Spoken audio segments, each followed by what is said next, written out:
means permissible or allowed in Islam applies not only to food and food products, but also healthcare, pharmaceuticals, cosmetics, travel and tourism, financial services, and many more.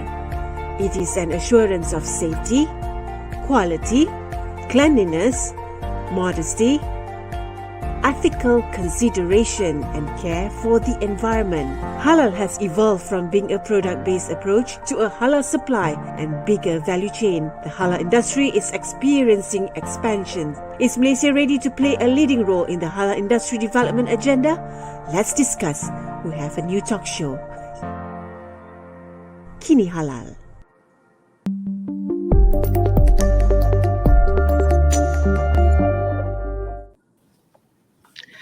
Hai, Assalamualaikum warahmatullahi wabarakatuh. Anda bersama saya Syilda Ismail sekali lagi dalam virtual talk show Kini Halal.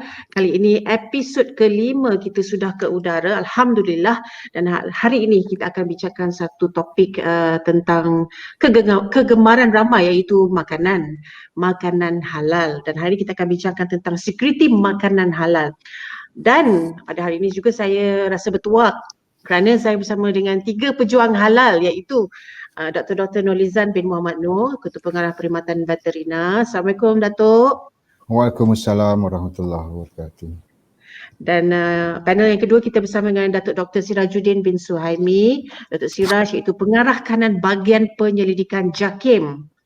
Terima kasih bersama kami Datuk. Sama-sama, apa khabar di sana? Baik, Alhamdulillah. Dan juga terus ke Kota Damansara, kita bersama dengan Datuk Lokman Hakim, iaitu Ketua Pegawai Eksekutif GISB Holdings Sdn Bhd. Datuk Lokman, apa khabar? Datuk Lokman? Datuk Lokman, apa khabar? Kena check mic tu Datuk.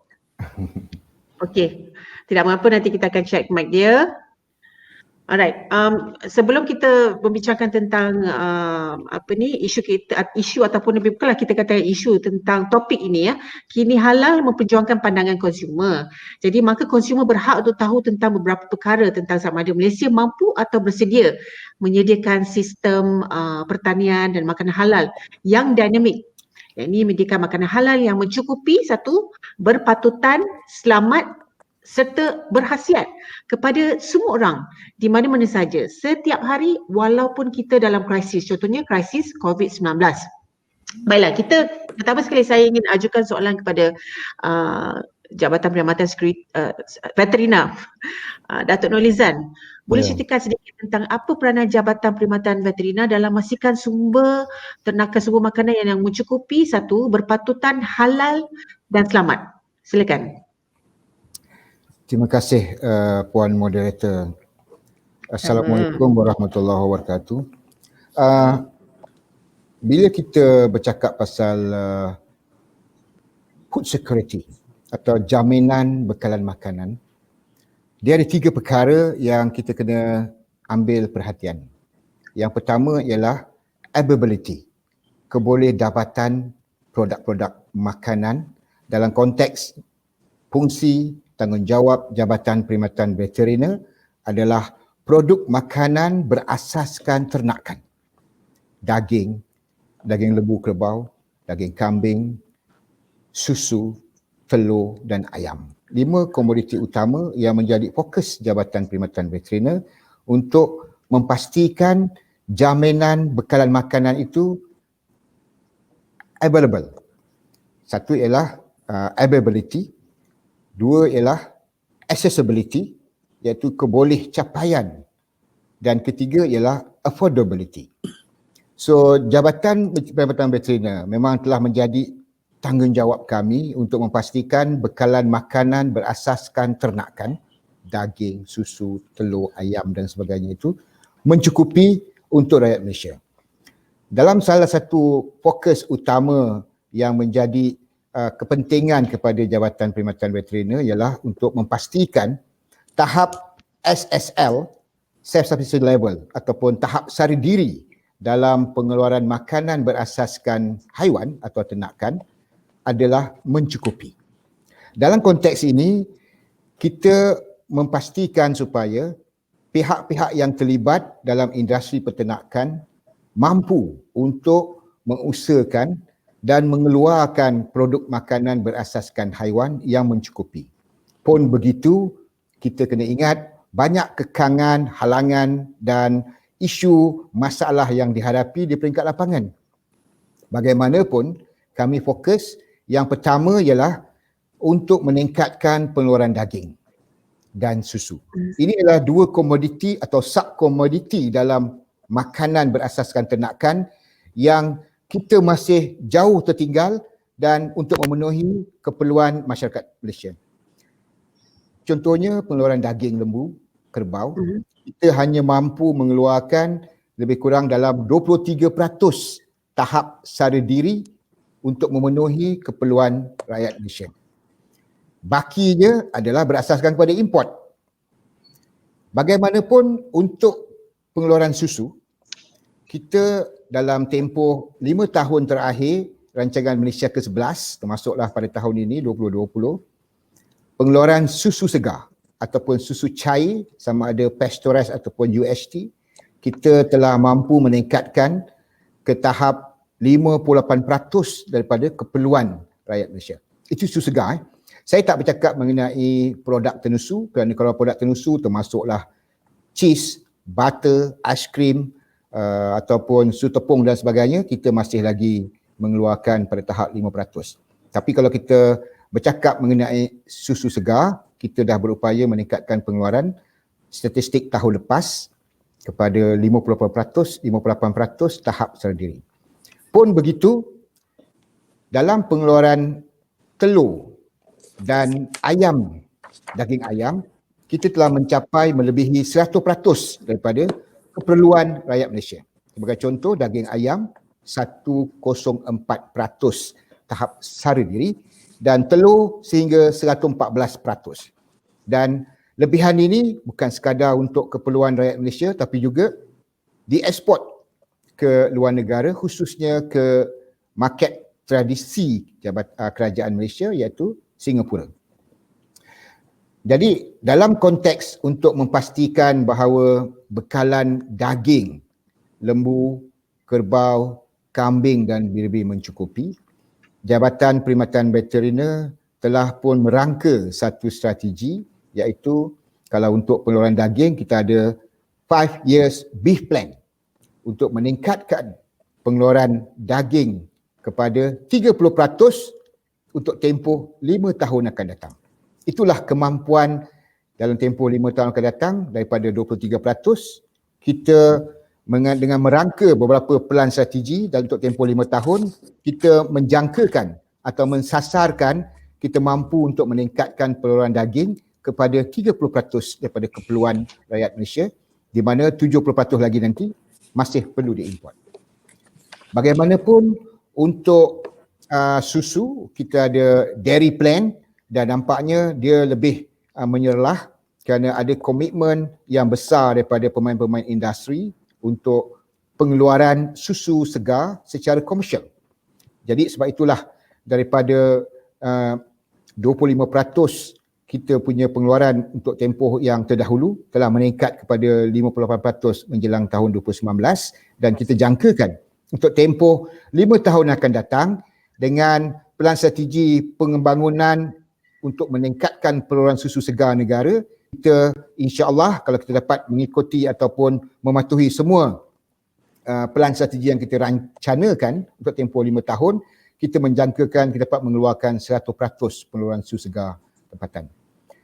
Jadi fungsi Jabatan Perkhidmatan Veteriner ialah untuk meningkatkan pengeluaran daging dan susu negara, satu, dan pada masa sama seperti saya nyatakan, kita telah mencapai melebihi 100% pengeluaran telur dan ayam. Dalam strategi kita untuk tempoh 5 tahun ialah sustainability, kelangsungan ataupun kelestarian industri ternakan ayam, pedaging dan penelur di Malaysia. Yang walaupun industri ayam, subsektor ayam, pedaging dan telur telah pun establish, matang, tapi masih ada beberapa ancaman, kekangan yang boleh merencat pengeluaran yang kita sedang usahakan bukan sahaja oleh Jabatan Perkhidmatan Veteriner dan juga MAFI Kementerian Pertanian dan Industri Makanan, nama baru untuk Kementerian Pertanian dan Industri Makanan ialah MAFI, Ministry of Agriculture and Food Industry. Kita bekerjasama dengan pihak berkuasa tempatan, local government dan beberapa kementerian lain untuk memastikan atau menjamin kelestarian industri ayam dan telur supaya terus dapat menyumbang, meningkatkan dan memastikan pengeluaran yang mencukupi untuk ayam dan telur. Itu satu aspek dalam pengeluaran. Dalam peringkat ataupun dalam konteks availability and accessibility. Dan untuk menjamin kecukupan bekalan makanan berasaskan haiwan di Malaysia, seperti mana yang saya nyatakan, kita semestinya masih lagi bergantung harap kepada pengimportan daripada luar negara untuk daging dan susu, khususnya untuk daging lembu dan kerbau. Kita masih mengimport lebih kurang 80% daripada keperluan daging negara daripada lain-lain negara, khususnya majoritinya daripada India dalam konteks daging kerbau sejuk beku. Jadi dengan ada pengeluaran tempatan 23% pengeluaran daging negara dengan pengimportan lebih kurang 80% daripada luar negara, itulah yang kita jaminkan bahawa bekalan makanan berasaskan ternakan khususnya daging available and accessible kepada masyarakat. Pada masa yang sama, kita sedar bahawa industri pengeluaran daging di Malaysia khususnya adalah memerlukan input ataupun kos yang tinggi. Okey. Memang kos tinggi. Untuk mengeluarkan daging dalam negara memang kosnya tinggi kerana aspek-aspek seperti baka ternakan, makanan ternakan itu sendiri, kerana lebih 60% daripada kos pengeluaran adalah berasaskan kepada makanan ternakan itu. Dan kita banyak mengimport, hampir 90% daripada raw material untuk makanan ternakan adalah diimport daripada luar negara. Jadi untuk menjamin bahawa harga yang ditawarkan untuk daging dan susu kepada rakyat Malaysia adalah affordable, kita merancangkan beberapa strategi seperti penerapan kepada mekanisasi, automasi dan penggunaan teknologi untuk mengurangkan kebergantungan kepada buruh, untuk mengurangkan sekurang-kurangnya certain percentage of cost of production dalam pengeluaran daging. Begitu juga option-option lain dalam mengurangkan kebergantungan import bahan makanan ternakan daripada luar negara yang menggunakan bahan-bahan tempatan supaya kos pengeluaran yang 60% disebabkan oleh makanan ternakan dapat dikurangkan dan akhirnya dapat mengeluarkan daging dan susu yang affordable kepada rakyat Malaysia. Itu satu perkara dari segi pengeluaran. Okey Datuk, saya terpaksa kita nak tanya juga pandangan panel-panelis yang lain. Kita akan sambung berbincang lebih hebat dengan sembang kita pada hari ini. Bagaimana pula dengan Datuk Siraj? Apa pandangan yang diberikan oleh Datuk Dr. Nurlizan tentang kos itu tadi? Dan sebelum itu Datuk Siraj berceritakan peranan JAKIM dalam memastikan sekuriti makanan halal pula. Sekuriti makanan satu, sekuriti makanan halal pula. Silakan Datuk Siraj. Terima kasih Syida. Assalamualaikum warahmatullahi wabarakatuh. Salam sejahtera semua. Tadi sebentar tadi Datuk Dr. Nurlizan dah cerita panjang. Boleh kita ringkaskan beberapa perkara, banyak input-input penting, especially produk-produk berasaskan daging dan juga tenusu yang menjadi tanggungjawab di bawah DBS, iaitu di bawah MAFI, nama baru dia. Glamour sikit. Kalau dulu MOA, sekarang MAFI. Jadi, betul. Secara keseluruhan cover semua sekali tanggungjawab kerajaan, iaitu untuk memastikan umat Islam di Malaysia menikmati makanan yang dijamin halal. Di pihak JAKIM, artinya JAKIM bertanggungjawab menyediakan dengan kerjasama Jabatan Standard, bangunkan standard-standard berkaitan dengan persediaan halal, berkenaan produk halal dan juga perkhidmatan. Dan JAKIM menyediakan sehingga hari ini kita dah ada 8 skim pensenjilan bagi produk dan juga perkhidmatan yang disediakan oleh pihak syarikat di luar sana bagi memastikan umat Islam di Malaysia ini menikmati makanan yang dijamin halal. Jadi itu main bagi kami di JAKIM sebagai tanggungjawab kerajaan bagi memastikan masyarakat umumnya, umat Islam khususnya menikmati makanan yang dipersediakan halal, dijamin halal gitu. Dan dengan penyediaan dan pelaksanaan persediaan halal ni sejak tahun 1969 sehingga hari ini memang tidak dinafikan ada banyak cabaran, rintangan yang perlu kita atasi bersama. Ia bukanlah satu usaha yang boleh dilaksanakan secara silo. Artinya kalau JAKIM buat sendiri dia tak jadi. Dia kena ada support daripada industri. Pasal tu hari ini pun kita ada bersama panel daripada pihak industri. Kita perlu ada support daripada agensi-agensi lain. Pernah kami kira, kami hitung berapa banyak agensi yang berkait dalam inisiatif halal di Malaysia. Jumlahnya ialah sebanyak 344 agensi keseluruhan di Malaysia. Termasuk daripada nak bangunkan industri, pemasaran, memastikan penguatkuasaan, persediaan dan sebagainya. Dan Alhamdulillah kalau kita lihat hari ini peningkatan jumlah produk yang dipersediakan halal di Malaysia ni semakin hari semakin meningkat. Ia bersesuaian dengan target ataupun apa yang diwawarkan oleh Thomson Reuters contohnya. Pada tahun 2025, perdagangan produk halal ni sebanyak $9.71 trilion. So, di manakah Malaysia? Di manakah industri kita untuk turut serta dalam perdagangan produk halal ini?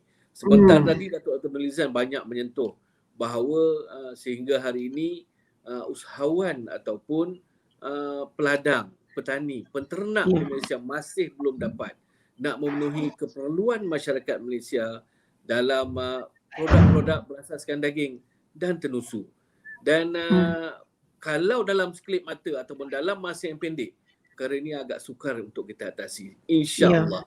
Jika dengan adanya kolaborasi, dengan adanya perbincangan seperti ini, terlupa saya nak ucapkan terima kasih kepada Malaysia Kini ataupun Halal Kini. Adanya saluran ini, boleh kita berkongsi. Alhamdulillah. Sebarkan situasi sedia ada. Ya, betul. Kita perlu buat. Maknanya bukan kita semata-mata mengetahui dan menunding jari. Ya, betul. Ini salah engkau, aku tak pernah salah. Aku tahu aku nak makan. Jadi apa tanggungjawab kita sebagai seorang rakyat Malaysia khususnya yang beragama Islam?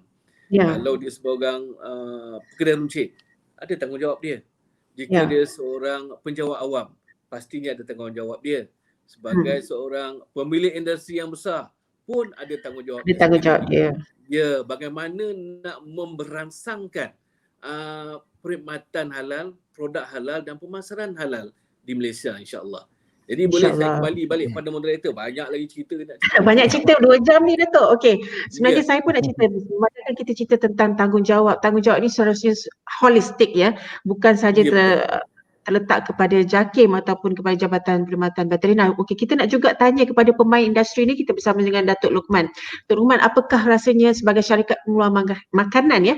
Bagaimanakah ia menjadi satu objektif utama memastikan keperluan consumer lah orang Islam dalam, terutama kalau misalnya dalam COVID ni, dalam COVID-19 ini, adakah ia mencukupi? Adakah ia lebih banyak permintaannya, Datuk Luqman? Silakan Datuk. Assalamualaikum warahmatullahi wabarakatuh. Yang berbagi Puan Syida, yang saya amat hormati, Datuk Dr. Nurlizan, Datuk Dr. Siraj. Sebenarnya saya mewakili JSP Holding sangat berbesar hati dapat bersama dengan datuk-datuk yang begitu committed dengan kerja yang besar ini. Jadi bila ditanyakan tentang peranan JSB, saya sebenarnya tersentuh dengan kata-kata daripada Datuk Dr. Siraj tadi. Sebenarnya kita bukan masanya untuk menuding jari, ini salah siapa, tak cukup bekalan dan sebagainya, produk-produk halal. Ini adalah tugas dan tanggungjawab kita bersama. Sebagai orang Islam, memang Allah perintahkan berkenaan dengan makan halal. Allah dah pun bagi tahu kepada kita tentang wajibnya, mestinya kita mendapatkan makanan yang halal dan tayyibah. Jadi bagi umat Islam khususnya, ada dua pihak yang bertanggungjawab. Satu adalah pengguna itu sendiri, umat Islam itu sendiri, nak memastikan setiap individu mesti memastikan apa yang dia makan tu adalah makanan yang halal. Yang kedua adalah pihak pengeluar, memastikan bahawa apa-apa yang dia sajikan, dia siapkan, dia produce kepada masyarakat khususnya umat Islam adalah produk-produk yang benar-benar dipastikan halal dan tayyib, halal dan baik, sihat, memberi kesan yang baik juga kepada orang-orang yang memakannya. Jadi menyentuh tentang tanggungjawab inilah sebenarnya kita pihak JSB Holdings juga bekerjasama dengan berbagai agensi, terutama tentulah pihak JAKIM sendiri dalam mendapat khidmat nasihat dan bantuan bagaimana sampai dapat direalisasikan bidang pengeluaran produk-produk halal ini, dan tak kurang juga dengan agensi-agensi lain, terutama pihak kementerian lah yang bertanggungjawab. Jadi Allah yang mencipta kita manusia, Allah lah yang paling tahu apakah keperluan, apakah yang baik, apakah yang buruk kepada hamba-hambanya. Jadi makanan ni sangatlah membentuk hati manusia. Kalau hati kita ni dibentuk oleh apa yang kita makan, antara lain lah, selain daripada jawarih yang lain, mata, telinga, lidah, itu semua memberi kesan kepada hati kita. Hati yang bersih adalah hati yang akan mudah terima kebenaran, mudah orang menerima nasihat dari orang, teguran.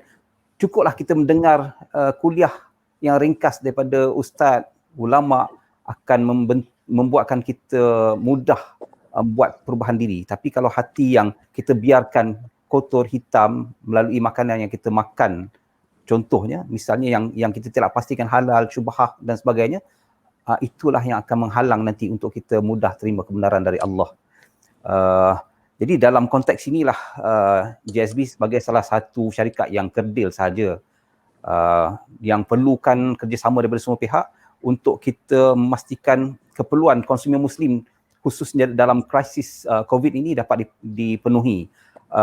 Sesungguhnya melalui rangkaian-rangkaian kami, sama ada rangkaian restoran, rangkaian pasaraya dan Ikhwan Mart, permintaan produk-produk halal ni semakin tinggi. Sewaktu PKP pun kita memang ada menambah beberapa outlet dan begitu juga menambah beberapa buah kilang lagi, dan juga membesarkan beberapa kilang untuk menambah kuantiti produk. Jadi ini adalah peranan yang boleh dimainkan oleh semua pihak, dan moga-moga dengan kerjasama yang kita boleh lakukan ini akan dapat memastikan bahawa produk-produk halal yang halal dan tayyib ini dapat kita penuhi permintaannya. Jadi itu mungkin sedikit respon kepada persoalan yang dikemukakan tadi oleh Puan Shilda. Terima kasih. Maksudnya Datuk Loma masa tu tak ada kekurangan lah, maksudnya cukup mencukupi bekalan makanan ataupun supply daripada pihak JISB atau bagaimana, ataupun double salesnya, double permintaannya. Ya, boleh berikan senario? Ya, ada ketikanya meningkat 4 kali ganda permintaannya. Masya Allah. Yang makanan apa tu? Roti. Berbagai-bagai produk halal yang diperlukan oleh masyarakat Islam khususnya memang meningkat. Jadi kita terpaksa menambah itemnya, menambah kuantiti produknya supaya kita boleh cope dengan permintaan. Okey, terima kasih Datuk Loma. Kita kembali semula kepada Datuk Dr. Nurlizan. Bagaimana pula ketika memang kita masih lagi dalam suasana pandemik COVID-19 ini, apakah terdapat kekangan ataupun kekurangan dalam memastikan sumber makanan halal terutama daging ayam ketika pandemik ini, Datuk? Boleh ceritakan senarionya, ada tak? Ya, terima kasih Puan Shilda.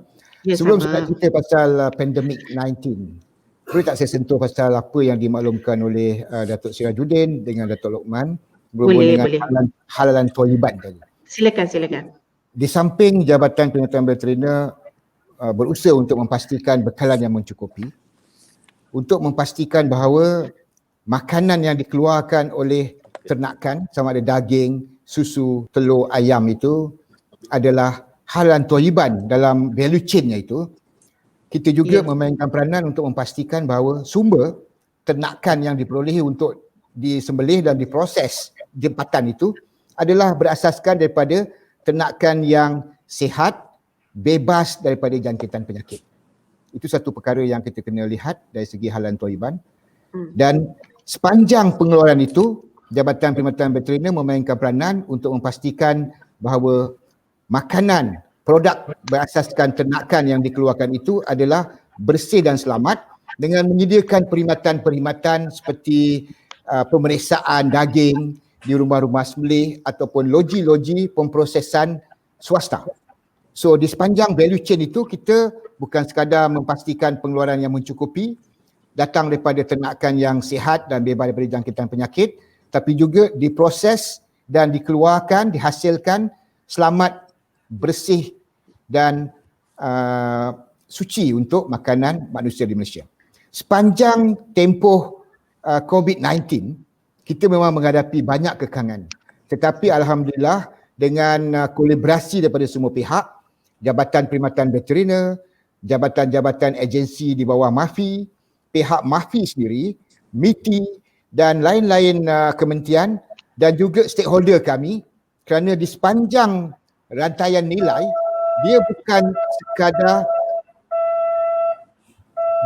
sekadar pengeluaran sahaja, tetapi elemen-elemen ataupun perkhidmatan-perkhidmatan sokongan ke arah memastikan bahawa bekalan makanan available and accessible kepada semua pengguna di Malaysia.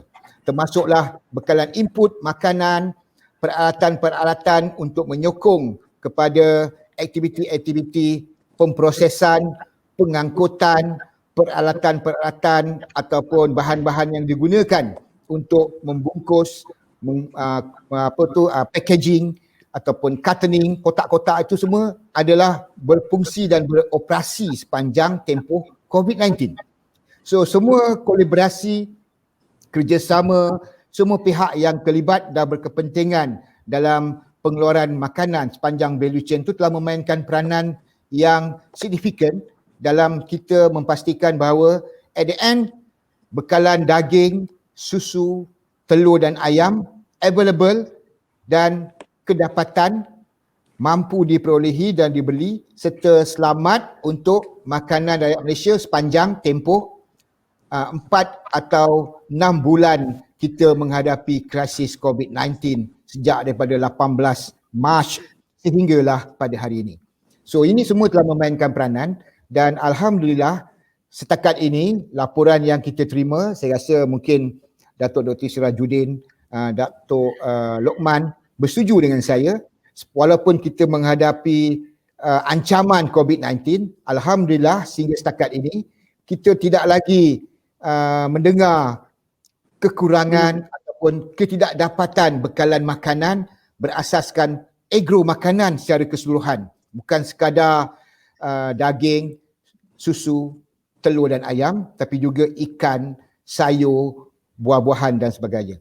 Walaupun kita akan dapati di tempat-tempat tertentu akan menghadapi masalah kekurangan ataupun harga yang agak tinggi, tetapi insya-Allah dengan kerjasama semua pihak di bawah MAFI, kementerian-kementerian lain dan pihak industri player itu sendiri, kita mempunyai kerjasama yang erat sepanjang tempoh PKP, daripada PKP 1 sampailah pada PKPP sekarang ni. Kita masih lagi mengadakan engagement bersama pihak pengeluar menerusi persatuan-persatuan mereka. Dan kerjasama yang diberikan oleh mereka amatlah membantu kita untuk memastikan bahawa bekalan makanan berasaskan ternakan sentiasa kedapatan, boleh diperolehi pada harga yang berpatutan dan mampu untuk dibeli oleh rakyat Malaysia. Okey, terima kasih Datuk Dr. Nurhalizan. Baik, kembali kepada Datuk Dr. Siraj ya. Apa pandangan Datuk sekarang ni? Malaysia masih lagi mengimport banyak barangan makanan halal ya. Jadi apakah tiba-tibanya, terutamanya Datuk sudah berkecimpung dalam bidang halal ini sudah lama ya, mungkin tibalah masanya kita memberikan pendekatan sangat serius dalam memastikan supply ini mencukupi, mendapatkan jaringan pengeluaran itu halal dan cuba mengurangkan mengimport barangan makanan halal dari luar negara. Apa pandangan Datuk? Apakah yang perlu dilakukan? Okay, first mula-mula saya kata saya setuju dengan statement yang Shilda nyatakan tadi bahawa kita masih banyak lagi mengimport produk halal dari luar negara. So, apa yang perlu kita lakukan? Sejak sekian lama, banyak promosi, banyak program-program yang kita laksanakan untuk membangunkan industri halal di Malaysia ni khususnya.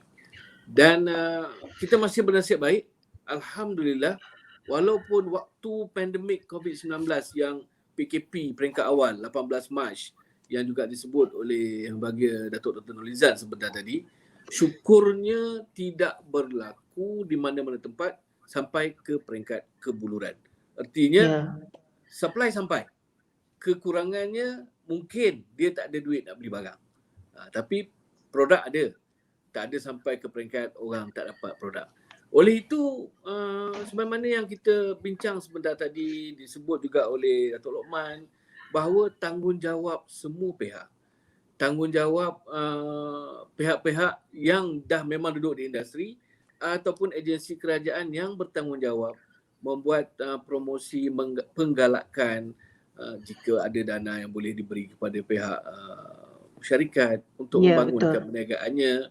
Dan mungkin tidak keterlaluan jika dikatakan bahawa hikmah mungkin COVID-19 ada ramai pihak yang hilang pekerjaan. Inilah tika dan waktunya yang membolehkan dia mengorak langkah membuka perniagaan sama ada secara kecil-kecilan dan yang kecil boleh dibesarkan untuk menyokong dan membantu menampung keperluan masyarakat Malaysia. Tak perlu import lagi, kita ada produk sendiri. Namun begitu perlu kita sedari, kebanyakan produk import tu ada yang asal usulnya dari Malaysia, cuma kita tak perasan. Contoh, produk yang menggunakan ramuan berasaskan kelapa sawit. Artinya ramuan itu dari kita, tapi diproses oleh orang, akhirnya kita beli semula. Tapi apa yang perlu kita buat hari ini?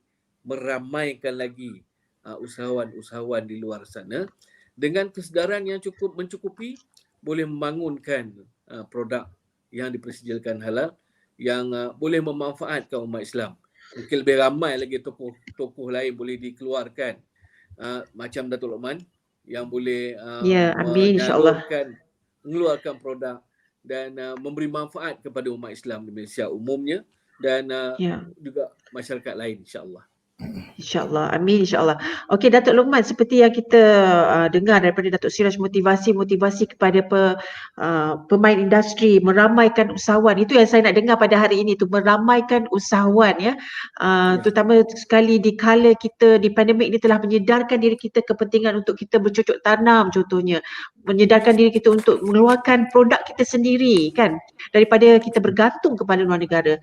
Jadi mungkin Datuk boleh ceritakan nasihat dan tips dari GISB atau sebagai seorang yang berpengalaman pengeluar makanan halal, Datuk Lokman.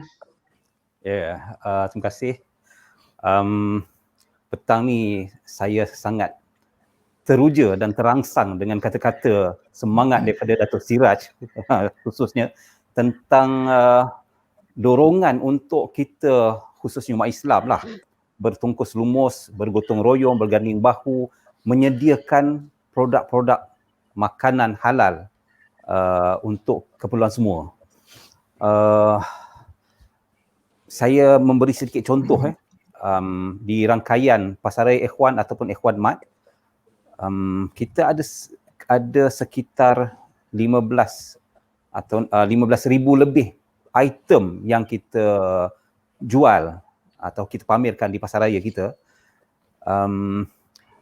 Bagi pihak GISB Holding sendiri, kita hanya mampu mengeluarkan 500 item. Artinya masih ada 14,000 item, 14,500 item yang kita perlukan daripada pengeluar-pengeluar. Sedangkan kita lihat pengeluar-pengeluar Bumi Putra juga masih terhad pengeluarannya. Jadi alangkah baiknya dengan dorongan daripada kementerian, daripada pihak JAKIM sendiri, dan mungkin jabatan-jabatan agama negeri kerjasama dengan berbagai pihak dan agensi serta syarikat-syarikat, kita boleh berusaha untuk tingkatkan lagi jumlah item produk halal yang dikeluarkan oleh Bumiputera, khususnya lah orang Islam sendiri, untuk sama-sama dinikmati oleh masyarakat. Ya. Jadi sebagai salah satu pemain dalam industri pengeluar makanan halal ni, kita kata JSB sendiri masih rasa bersalah lah kerana tidak dapat memenuhi keperluan masyarakat. Ada pelanggan-pelanggan yang datang, dia kata, ini item ni mana yang orang kita buat? Belum ada lagi lah. Jadi antaranya kalau yang komplain sangat, saya kata kawan-kawan cakap dia, kami harap pakcik pun ikut yang sama lah. Kita pakat-pakat keluarkan produk ni supaya kita boleh memeriahkan lagi item-item yang dikeluarkan oleh tangan-tangan orang kita lah, Bumiputera Islam, untuk dipasarkan kepada masyarakat. Jadi sebagai contoh produk apa tu Datuk? Sebagai contoh roti. Saya bagilah testimoni sikit. Bekerjasama dengan berbagai pihak. Contohnya pihak yang melakukan kempen BMF ya. Mereka kata antara produk yang masih tidak cukup dalam pasaran yang dikeluarkan oleh orang Islam, contohnya seperti fishball dan fish cake. Sedangkan fishball, fish cake ni digunakan dalam berbagai-bagai masakan dan sebagainya. Jadi tak cukup dikeluarkan oleh orang kita lah. Dan banyak lagi sebenarnya produk-produk yang berada di shelf tu boleh diusahakan oleh orang kita, tapi perlukan satu dorongan yang kuat lah, kerjasama yang jitu antara semua pihak. Termasuklah produk, contohnya satu ketika waktu pandemik, ada satu pihak minta pihak JSB bekalkan bihun kepada satu kawasan dengan jumlah 12,000 bungkus dalam masa 12,000 bungkus dalam tempoh 3 hari. Jadi terpaksa kami akui bahawa kilang bihun JSB tidak cukup besar lah untuk supply sejumlah itu. Kita cuba hubungilah pengeluar-pengeluar yang lain, kawan-kawan kita lah juga di luar sana, kawan-kawan Bumiputera yang mengeluarkan produk bihun. Akhirnya semua tidak mampu untuk memenuhi permintaan tu. Jadi kita terpaksalah berunding dengan pihak berkenaan supaya ditangguhkan ataupun ditukar dengan item lain. Inilah misalannya ataupun perkara-perkara yang menjadi contoh bahawa masih banyak lagi ruang yang perlu kita usahakan bersama untuk memenuhi keperluan masyarakat. Okey, terima kasih Datuk. Okey, mungkin kita akan sambung lagi macam mana kita nak selesaikan masalah kekurangan bihun ni. Saya pun minat juga bihun goreng. Baiklah, Datuk Nolizan. Okey, mungkinkah kerajaan juga yang menceritakan tentang kita banyak mengeksport, ada juga pula perdagangan makanan secara secara selundup haram contohnya. Mungkinkah kerajaan perlu melipat gandakan usaha mengurangkan sekatan perdagangan makanan, contohnya selundup haram? Datuk Nolizan? Okey, Puan Syilda, kita memang ada satu mekanisme ataupun sistem untuk kita membenarkan pengimportan produk-produk makanan berasaskan ternakan, sama ada daging, telur, ayam dan sebagainya.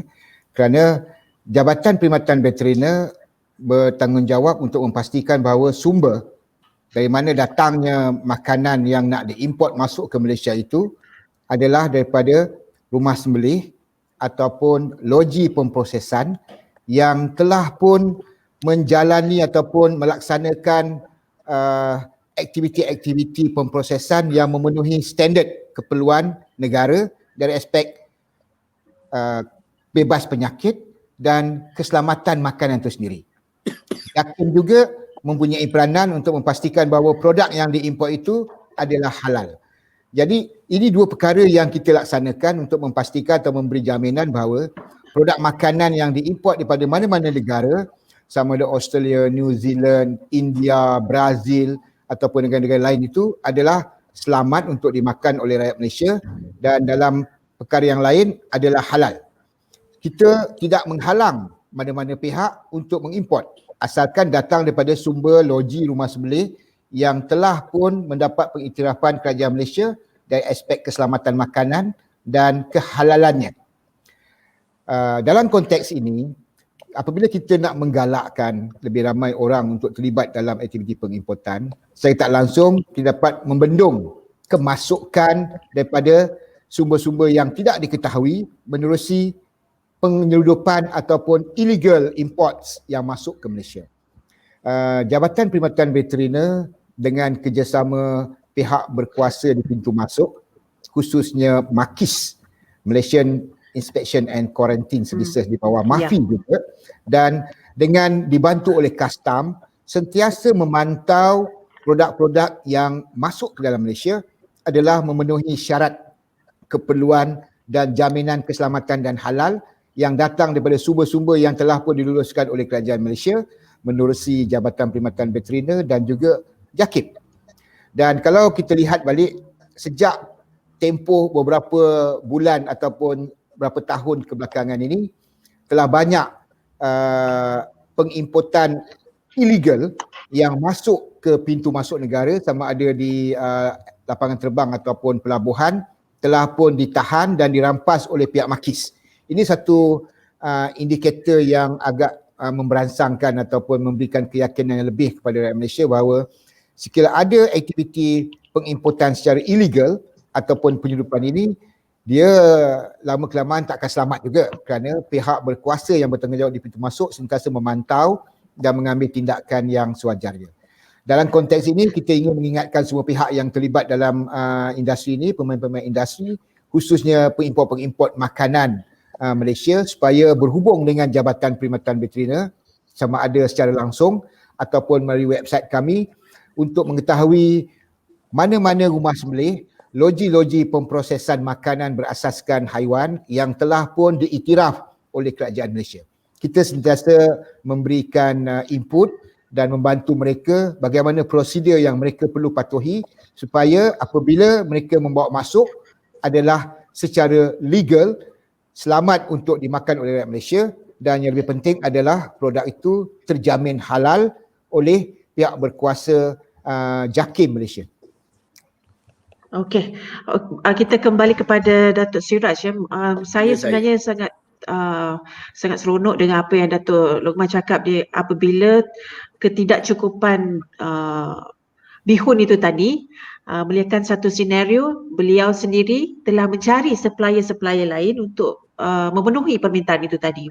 Jadi ia berlaku secara holistik ya. Apakah mungkin perlunya juga terdapat satu working group ya, ataupun kumpulan kerja yang menyentuh tentang security makanan halal di Malaysia, ataupun sudah ada, dan ini akan membawakan kepada semua agensi termasuklah MITI, HDC dan sebagainya. Dan dalam working group itu perlulah ada reformasi dasar dan undang-undang yang berkaitan untuk meningkatkan kecekapan serta integrasi-integrasi dalam mendapatkan keperluan makanan halal.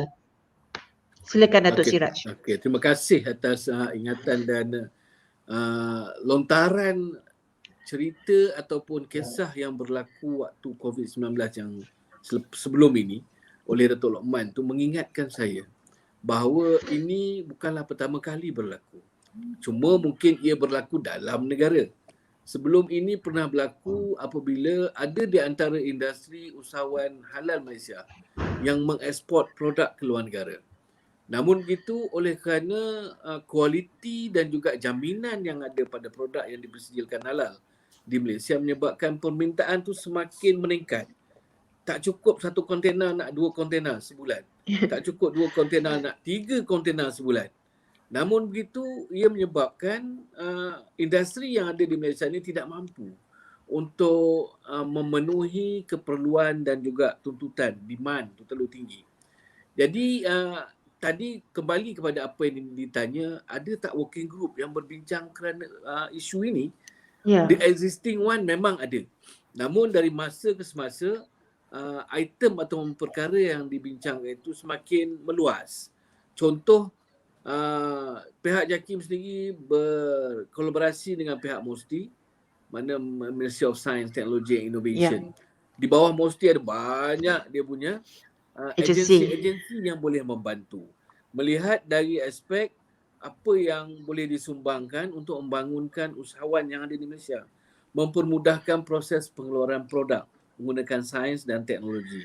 Begitu juga kerjasama yang telah sedia terjalin di antara JAKIM, MITI, HGC dan sebagainya. Saya tidak nafikan ada banyak lagi perkara yang perlu dibuat. Mungkin merombak sedikit sebanyak dasar sedia ada, memudahkan tanpa mengenepikan integriti, melancarkan proses dan juga komitmen pihak industri agar lebih terkehadapan dalam mengeluarkan produk. Contohnya, kalau dahulu seringkali bila orang bicara pasal produk halal ni, ada 3 masalah utama yang saya sebut. Satu, dia kata payah nak dapat. Yang kedua, dia kata mahal nak bayar. Yang ketiga, yang paling biasa disebut lambat nak keluar.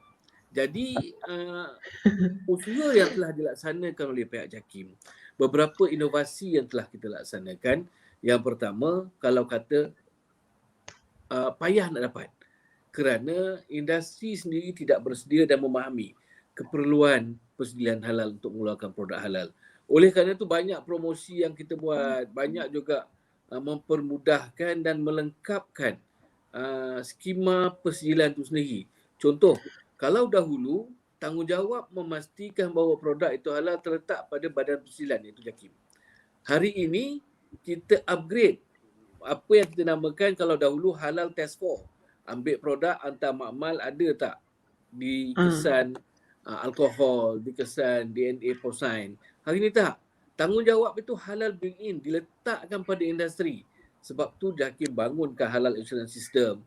Kita ada yang terkini Malaysia Halal Management System, halal polisi. Kita wajibkan industri ada halal eksekutif. Maknanya ada internal halal committee, jawatankuasa halal dalaman. Yang ini akan dapat memastikan bahawa produk yang dikeluarkan oleh pihak industri itu terjamin halalnya, insya-Allah. Dan pihak auditor daripada pihak JAKIM yang datang membuat pemeriksaan akan memudahkan kerja. Ini menghasilkan proses persediaan yang lebih cepat.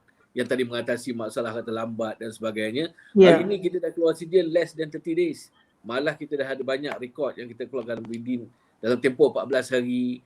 Yang terkini kita keluarkan 1 hari dengan syarat syarikat tu dalam tempoh pembaharuan contohnya. Memang syarikat yang komited dengan persediaan halal dengan standard dan juga polisi yang sedia ada, insya-Allah akan lebih segera.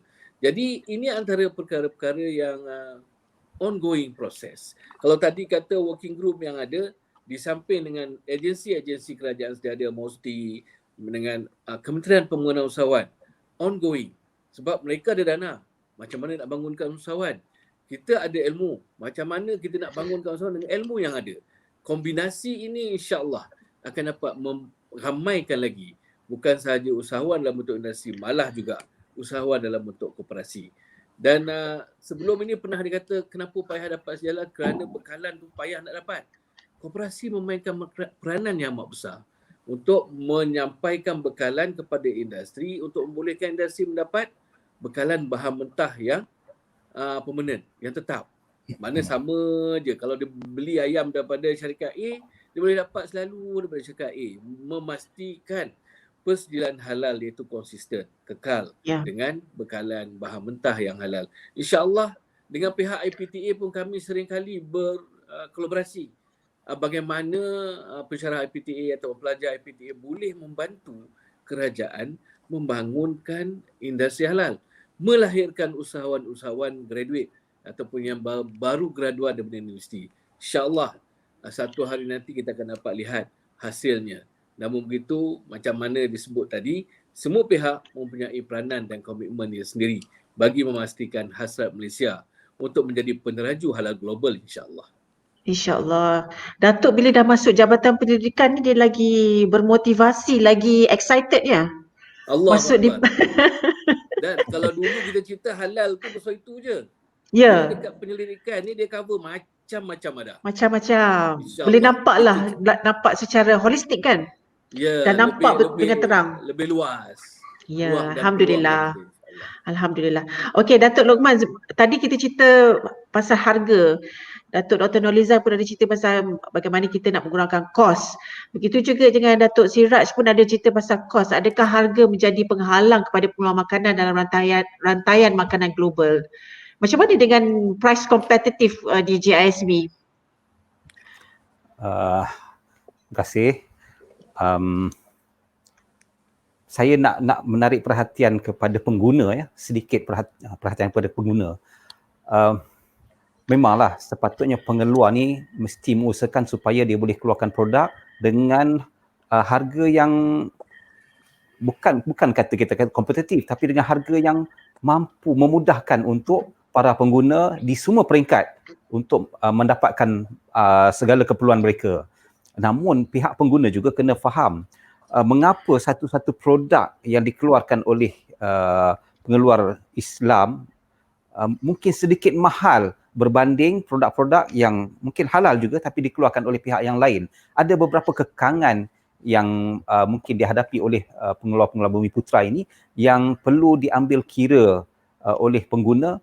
Apalah salahnya kalau kita kena bayar sedikit lebih, 10 sen, 20 sen dan sebagainya, relatif lah, kepada produk-produk yang dikeluarkan oleh pengeluar-pengeluar Islam ni, kerana mereka ada keperluan untuk menambah harga kerana mutu. Sebagai contoh, misalnya melalui rangkaian bakery Ikhwan milik JSB, kita ada sekitar 64 rangkaian bakery. Kita cuba memastikan bahawa bukan sekadar halal tapi tayyib. Halal tu contohnya macam penggunaan telur dalam produk-produk bakery confectionery kita. Telur yang digunakan tu nak dipastikan dibasuh dulu sebelum dikendalikan dimasukkan ke dalam bahan, contohnya. Dan tepung yang kita gunakan, tepung kita import sendiri daripada pengeluar tepung yang memang kita kenal, jiran kita di Istanbul, dan tepung tu unbleachednya supaya bukan sekadar halal tapi tayyib. Bila makan tu lebih baik untuk pengguna dengan mutu tepung yang lebih tinggi. Jadi mungkin harga sedikit tinggi daripada roti-roti yang dikeluarkan mungkin oleh pengeluar-pengeluar lain, tapi sebenarnya kita memberi satu roti yang mutunya lebih baik. Halal, kita nak pastikan halal dan mutunya yang lebih baik. Jadi begitu juga dalam hal produk-produk lain. Jadi jangan kita hanya berusaha untuk macam mana nak dapat murah, kata kita sebagai pengguna macam mana nak beli barang tu murah, tapi kita kena fikir juga yang penting apa yang masuk menjadi darah daging aku ini adalah bahan-bahan yang tidak sampai mencemari hati.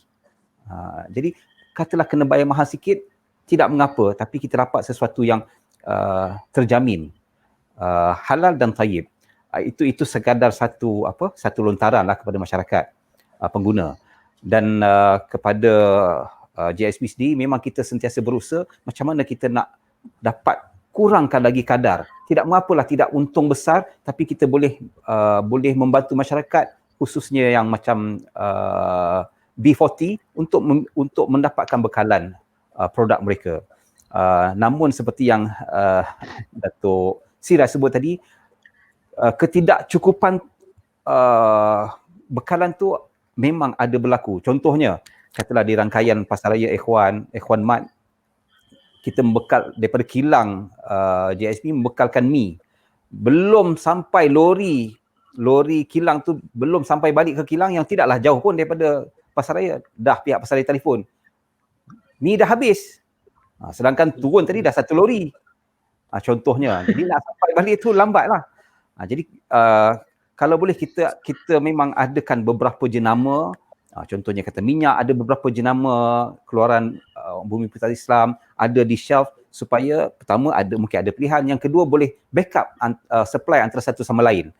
Tapi banyak lagi produk-produk yang seharusnya ada daripada orang kita tapi belum ada lah.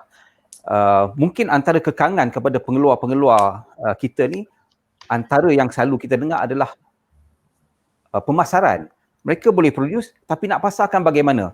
Jadi insya-Allah melalui rangkaian GISB dan juga rakan-rakan niaga kita banyak. Kita ada Malakat Mall, kita ada Bidara, kita ada Taiba, banyaklah rangkaian-rangkaian itu semua rakan-rakan kita yang kita boleh bekerjasama untuk memasarkan produk-produk keluaran Bumiputra Islam khususnya. Jadi ini mungkin kita boleh pakat lagi beli bahan-bahan mentah bersama supaya kita boleh, bila kita berpakat bersama-sama, kita boleh cut down cost dengan pembelian secara volume. Jadi mungkin pihak JAKIM sendiri boleh jadi ayahanda lah kepada kami nak selaras kita pakat di kalangan kita ni, adik-beradik, abang-abang, adik-adik ni ada ayahandanya yang boleh tolong selaras. InsyaAllah kita akan, saya harap akan langsungkan lagi perbincangan yang lebih serius InsyaAllah ini.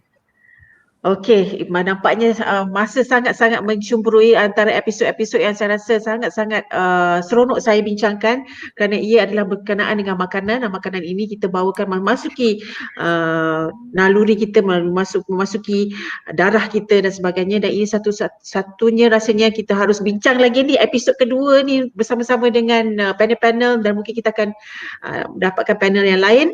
Baiklah, InsyaAllah Dr. Nurlizan, mungkin kata-kata inspirasi yang terakhir ataupun yang mungkin Jabatan Datuk ada update-update yang terkini yang mungkin ingin diketahui kepada penonton semua. Silakan Datuk. Ya, terima kasih.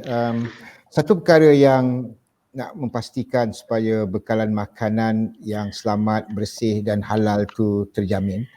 Dalam aspek pengeluaran makan berdasarkan ternakan, kita juga encourage lebih ramai usahawan terlibat dalam aktiviti hiliran. Kalau dulu mereka hanya menternak dan mengeluarkan produk-produk hidup, ternakan hidup ataupun daging mentah, tapi kita galakkan juga mereka terlibat dalam aktiviti-aktiviti pemprosesan supaya rantaian tu tak putus dan dapat mengurangkan kos bila sampai kepada pengguna di lapangan. Itu satu. Yang kedua, kolaborasi kerjasama yang lebih erat dan lebih holistik antara kerajaan dengan pemain industri dan juga persatuan-persatuan. Dan penglibatan koperasi, di mana yang Dr. Sirajuddin nyatakan juga adalah memainkan peranan, kerana koperasi kalau mereka terlibat secara aktif dalam pengeluaran makanan, insya-Allah, kerana mereka mempunyai rantaian dan keahlian yang besar di seluruh Malaysia yang boleh membantu pemasaran dan juga jaminan bekalan yang lebih konsisten kepada usahawan-usahawan yang ada di negara kita ini. Dan yang terakhir, saya ingin mengambil kesempatan di sini untuk mengucapkan syabas kepada pihak-pihak yang terlibat dalam membantu kerajaan memastikan satu, bekalan makanan mencukupi, dua, selamat, tiga, halal untuk rakyat Malaysia, kerana sekarang ini penglibatan dalam industri halal bukan sekadar oleh orang Muslim, tapi juga mereka-mereka yang bukan Muslim juga telah sedar dah. Macam Datuk Sirajuddin nyatakan, nilai pasaran ataupun keberadaan potensi market untuk produk-produk halal adalah sangat besar. Bukan sahaja di Malaysia, malahkan juga di seluruh dunia, sampai berapa 9 atau 10 bilion marketnya dia tu. Jadi penglibatan yang lebih holistik memanglah sangat dialu-alukan oleh semua pihak, bukan sahaja mereka-mereka yang terlibat pada masa sekarang, tapi juga mereka yang akan terlibat, termasuklah usahawan-usahawan muda yang boleh terlibat dalam industri makanan halal Malaysia. Okey, baik. Bagaimana pula dengan Datuk Siraj? Adakah kata-kata perangsang yang ingin kita berikan kepada usahawan-usahawan halal seperti yang Datuk cakap tadi, meramaikan usahawan? Silakan Datuk. Okey, alhamdulillah hari ini kita dapat lihat kesedaran di kalangan umat Islam umumnya, masyarakat umum tentang peri penting memilih produk yang dipersediakan halal. Baru-baru ni datangan BMF, Buy Muslim First, dan tidak menjadi kesalahan saya kira untuk kita ketengahkan juga team ataupun promote by halal first. Artinya pasti halal, kita beli. Yang ini secara langsung dapat membantu kedua-dua pihak. Satu, membantu pihak pengguna untuk mendapat produk yang dipersedialkan halal, yang dijamin halal. Membantu juga pihak industri untuk memahami macam mana nak keluarkan produk halal yang tadi. InsyaAllah dengan adanya sokongan kedua belah pihak ni, dengan kesedaran yang ada di kalangan pengguna, kesedaran di kalangan industri, akan meningkatkan lagi bilangan produk halal, meningkatkan lagi bilangan usahawan yang mengeluarkan produk-produk yang boleh dimanfaatkan oleh umat Islam. Kerana Islam telah meletakkan satu garis panduan menyatakan bahawa mencari yang halal itu wajib. Bukan boleh kita letakkan pada orang lain, salahkan orang lain, aku tak dapat produk halal pasal dia tak jual yang halal lah, aku belilah apa yang ada. Betul. Dan satu perkara sebelum berundur, kalau sebelum ni dalam pandemik ada SOP berkaitan dengan PKP, PKPP, ada cerita 3S. Sebelum ni saya suka promote 3S, semak sebelum sebar. Artinya kalau ada maklumat yang kita terima, semak dahulu, baru dia sebarkan. Untuk memastikan apa yang kita perolehi itu adalah benar-benar. Bukan saja produk itu halal, maklumat itu benar, pasti sahih, baru diterima. InsyaAllah sama-sama kita menjayakan, yakini halal Malaysia insyaAllah. InsyaAllah. Okey, teruskan pula dengan Datuk Luqman. Mungkin ada kata-kata perangsang untuk kita sebarkan kepada penonton-penonton yang sedang menonton. Mungkin sedikit saranan kepada pihak pengeluar khususnya di kalangan umat Islam. Kita ambillah tanggungjawab ini sebagai salah satu tanggungjawab sebagai seorang Muslim untuk menyediakan, sebab ini fardu kifayah, menyediakan keperluan makanan halal masyarakat Islam khususnya. Ini sebenarnya boleh menjadi peluang untuk kita beribadah selain daripada sembahyang, puasa, zakat, haji. Menyediakan produk halal ini adalah salah satu cabang ibadah. Artinya lagi kita beribadah, lagi ekonomi kita maju. Lagi beribadah, lagi kita dapat mewibawakan masyarakat kita. Dan kita dapat berkhidmat kepada ramai, bukan sekadar kepada umat Islam, bahkan kepada siapa saja, tak kira bangsa dan agama. Oleh sebab itu dalam mengusahakan pengeluaran produk ni memang kita akan berhadapan dengan berbagai cabaran, tapi kalau kita meletakkan bahawa ini kita buat kerana Allah perintah, takkanlah Allah dah perintah Allah akan biarkan kalau kita tak buat. Kita berbuat, kita dah minta kepada Allah, mesti Allah akan bagi jalan kepada kita macam mana kita nak sempurnakan. Dan marilah kita berpakat-pakat atas dasar kasih sayang sesama kita supaya kita dapat selaraskan kerja-kerja ini supaya akhirnya berlakulah satu kesejahteraan kepada seluruh umat. Jadi terima kasih diucapkan khususnya kepada yang berbahagia Datuk Dr. Siraj, Dr. Nolizan dan Puan Syedah sendiri di atas peluang kita bersama ini. Sekian. Okey, terima kasih Datuk Luqman. Datuk Luqman hari ini dah 3 kali guna perkataan pakat. Agaknya kita kena gunakan tema pakat halal. Jakim boleh ambil tu sebagai tagline. Okey, baiklah. Pakai halal belaka. Gitu. Baiklah. Sekian saja dari saya, Syilda Ismail. Saya alhamdulillah syukur di atas diskusi bernas ini. Mohon kita sebarkan video ini seluasnya. Semoga kita mendapat manfaat semuanya. Sekian saja dari saya, Syilda Ismail, untuk Kini Halal. Assalamualaikum warahmatullahi wabarakatuh. Terima kasih. Terima kasih Kini Halal. Terima kasih.